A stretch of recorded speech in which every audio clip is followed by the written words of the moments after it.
It was a quiet autumn morning in the mountains of Colorado when I found the message that would shatter everything I believed about my family. My name is Margaret Harlow. Though everyone calls me Maggie, I am 68 years old, a widow, and for the past 5 years, I have lived alone in the house my late husband Edward built with his own hands. Every Tuesday morning, my daughter-in-law Isabel comes over for breakfast. It has been our little tradition since Edward passed away. She says she wants to keep me company to make sure I do not get too lonely in this big wooden house surrounded by pines and silence. I always appreciated her kindness, or at least I thought I did. That morning, the air smelled of coffee and maple pancakes. Isabel looked perfect as always. Hairstyled, lipstick flawless, clothes so elegant that even a simple breakfast felt like an occasion. When she left to run some errands, she waved from the porch and said she would see me later that evening. I smiled, waved back, and began cleaning the kitchen. That was when I heard it, a faint buzz from the hallway table, her phone. At first, I ignored it. I have never been the type to pry. But when it buzzed again, the screen lit up. I glanced over just to see if it might be something urgent. The name on the screen froze me in place. Edward. My husband's smiling face stared back at me. The same man who had been buried 5 years ago. The message below his photo read, "Thursday, same time, can't wait to see you again." For a moment, the world tilted. The air left my lungs. I whispered his name like a prayer I no longer believed in. My hands trembled as I reached for the phone. The room seemed to shrink around me, my heartbeat thundering in my ears. Edward's name, his picture, a new message, from the grave. I should have left it alone. I should have placed the phone back where it was and pretended I never saw it, but something stronger than fear took over me, a desperate, burning need to understand, and that was the moment everything began to fall apart. I told myself there had to be a logical explanation. Maybe Isabel had saved some old texts from Edward. Maybe the number still belonged to someone else. My mind searched for any reason that made sense. But as I unlocked her phone, what I saw erased every comforting thought. There were dozens of messages, not old ones, new ones, the first from just 3 days ago. Each message was signed with the letter E. I scrolled slowly, my breath catching at every line. "See you soon. Darling, I miss the way you laugh. Thursday, the lake. Same time, same place." And then one that made my stomach twist. "You always look beautiful when you wear the blue dress." The blue dress, I remembered. Isabel had worn it at our family dinner last month. She said it was new. Edward used to love that color on me. The more I read, the more my hand shook. The texts went back months, all the way to the early summer. Photos were attached. Some of them showed Isabel at a small wooden cabin by a lake. I recognized the pine trees, the shape of the porch, the rusty mailbox. It was the same cabin Edward had owned years ago, the one he claimed to have sold before his heart. Attack! My pulse quickened as I tapped through the photos. One of them showed a man's arm reaching around Isabel's waist. His hand wore a gold wedding band identical to Edward's. Another showed a shadowed reflection in a window, broad shoulders, gray hair, familiar posture. No matter how much I told myself it could not be him, every detail screamed otherwise. For a few minutes, I sat frozen on the couch, the phone still warm in my hands. I wanted to cry, but could not. My thoughts spun between disbelief and horror. Could Edward have faked his own death? Had Isabel been part of it? I was everything I had mourned, every tear I had shed. Just a performance. I stared at his photo on the screen, the same one from our wedding day that I had placed in his coffin. The same smile, The same eyes, I whispered aloud. If you were out there, Edward, why would you do this to me? Outside, the wind rose through the pines, brushing against the house like a whisper from the past. I knew there was only one way to get answers. I had to find that cabin. And deep down, I already feared what I might find there. The next morning, I went down to the basement where Edward's old documents were stored. Boxes full of yellowed papers, receipts and photographs filled the shelves. Dust floated through the sunlight, making the room feel like a forgotten museum of our life together.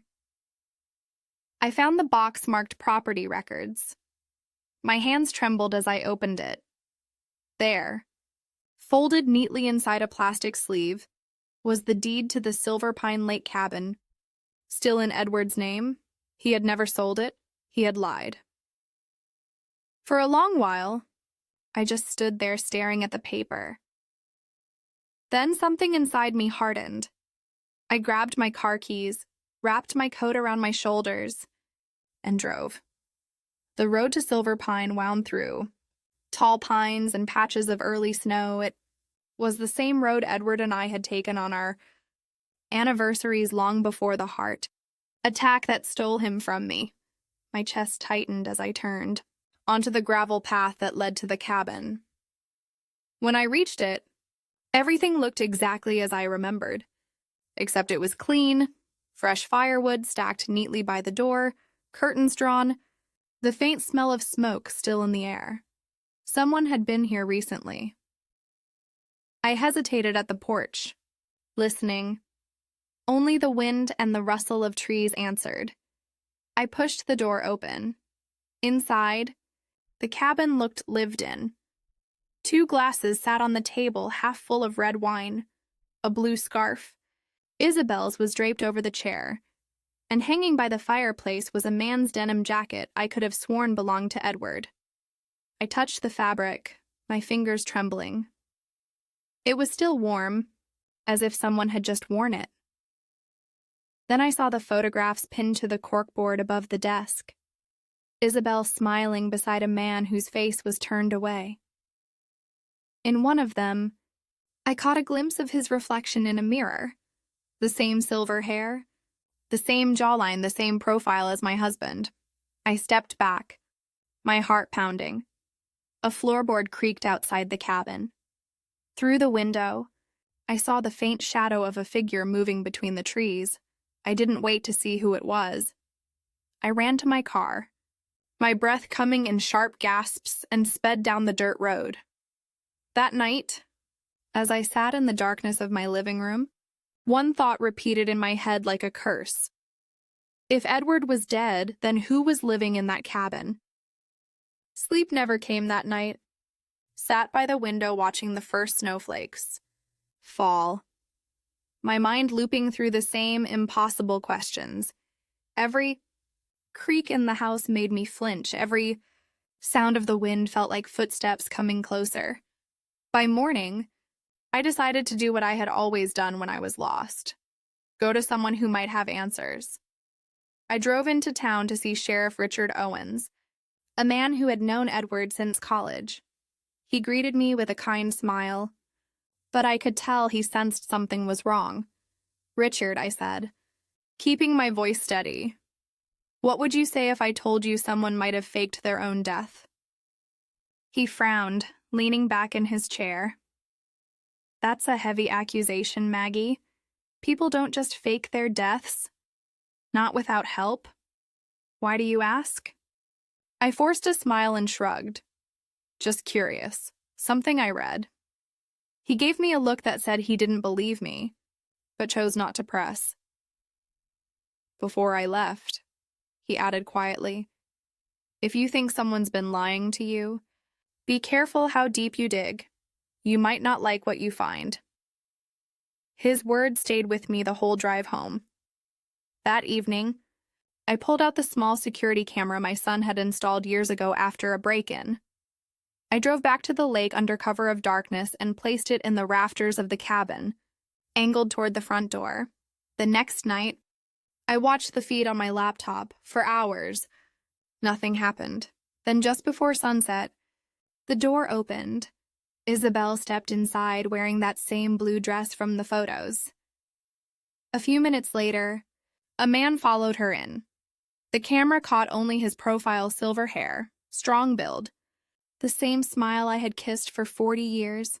I clapped my hand over my mouth, tears burning my eyes. It was him or someone who looked exactly like him. My husband, my Edward, alive, or something worse. I didn't remember how I got there. One moment, I was staring at the video in disbelief. The next, I was already driving towards Silver Peen Lake. My mind screamed at me to stop, but my hands kept gripping the steering wheel. Tighter, my foot pressed harder on the gas. The cabin appeared through the mist like a ghost from the past. Light poured through the windows. Two shadows moved inside Isabel and the man who wore my husband's face. I stepped out of the car, every nerve in my body alive. The cold air bit my skin, but I barely felt it. I walked up to the door, my heart pounding so loudly I thought they might hear it. I knocked once hard. The door opened. He stood there. For a moment, neither of us breathed. The man's eyes widened, shock flickering across his face. He looked just like Edward's same silver hair, same familiar scent of cedar and tobacco. But there was something different in his posture, something heavier in his gaze. "Maggie," he whispered as if testing the name. My voice shook. "Who are you?" He hesitated, then stepped back, motioning for me to come in. "You'd better sit down. There's a lot you don't know." I didn't move. I could barely stand. Isabel appeared behind him, her face drained of color. "Tell me," I demanded, "right now." He sighed and rubbed the back of his neck. "My name is Richard Harlow, Edward's twin brother." The words hit me like a blow. Twin brother. He nodded. We were separated at birth, adopted by different families. Edward found me a few years ago when he needed a bone marrow transplant. We kept in touch after that. He told me about you, about Thomas, about his life. Then when he started having problems at home, he came to me. Problems? I spat the word out. He looked away. Isabel's eyes filled with tears. He said he felt trapped. Richard continued. He wanted to start over, away from everyone. Isabel, he glanced at her. She was part of that plan. They were going to leave together. But before they could, Edward had a heart attack at the cabin. Isabel panicked. She called me. I helped clean things up. My knees gave out. I fell into a chair, the world spinning around me, so you let me bury an empty coffin. You both let me mourn a lie. Richard's voice cracked. I never meant to hurt you. Isabel and we didn't plan to fall in love afterward. It just happened. I stared at them, two faces of betrayal. My chest ached with something beyond anger, beyond grief. For the first time, I realized revenge might not mean destroying them. It might mean letting them live with the weight of what they'd done. But in that moment, all I could do was whisper the truth that had broken me. You both killed him, just in different ways. I drove home in silence, the road winding through the forest like a scar. I don't remember crying, though my sleeves were damp when I reached the house. I sat by the fireplace until dawn, staring at the flames and listening to the storm outside. The betrayal was too large to fit inside my mind. It was a weight pressing against my chest, threatening to crush me. For days I barely moved. My son Thomas called several times, asking if I was all right. I told him I had caught a cold. How could I explain that the truth was what was making me sick? One evening, as I reheated the same untouched soup for the third time, I caught sight of my reflection in the kitchen window.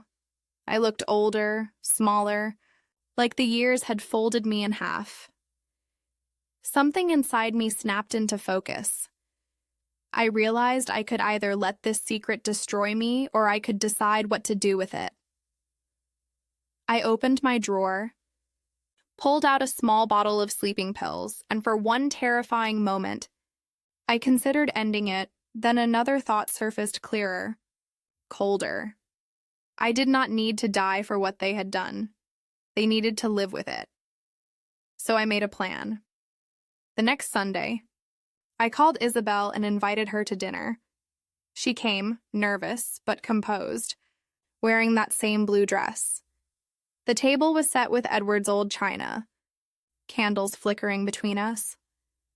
I poured her a glass of wine and waited until she took a sip before I spoke.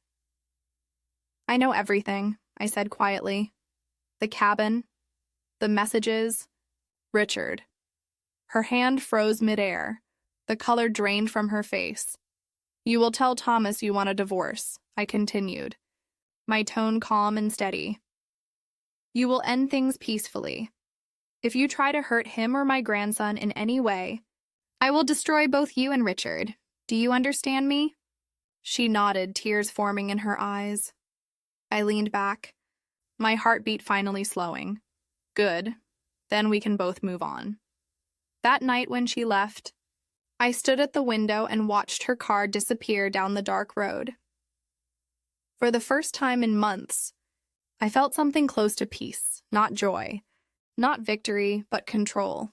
Within 2 weeks, Isabel filed for divorce. The papers arrived quietly with no drama, no accusations. She told Thomas that she needed to find herself, that the years of grief had changed her. He believed her. Maybe he wanted to. He had loved her for so long that even her lies sounded gentle when she spoke them. The divorce went through.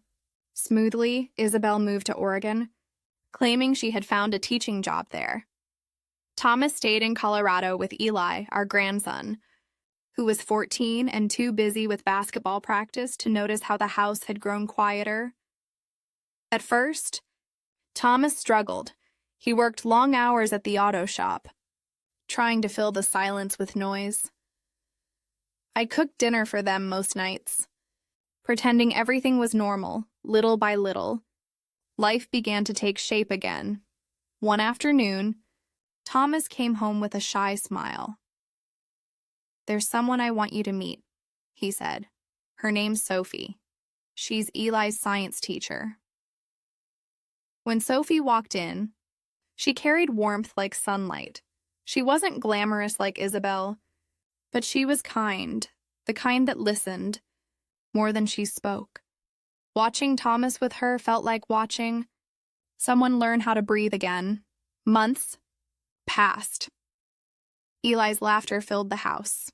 Again. Sophie joined us for dinner's holidays, and before long, she and Thomas started planning a future together. For the first time since Edward's death, there was joy without guilt.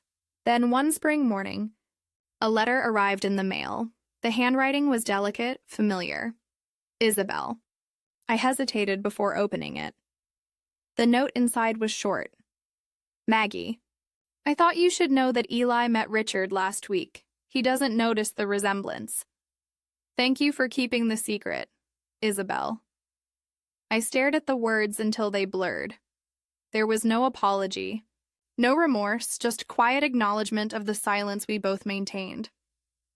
I walked outside, the wind cool against my face, and struck a match. The paper curled, blackened, and turned to ash in my hands. I whispered into the smoke.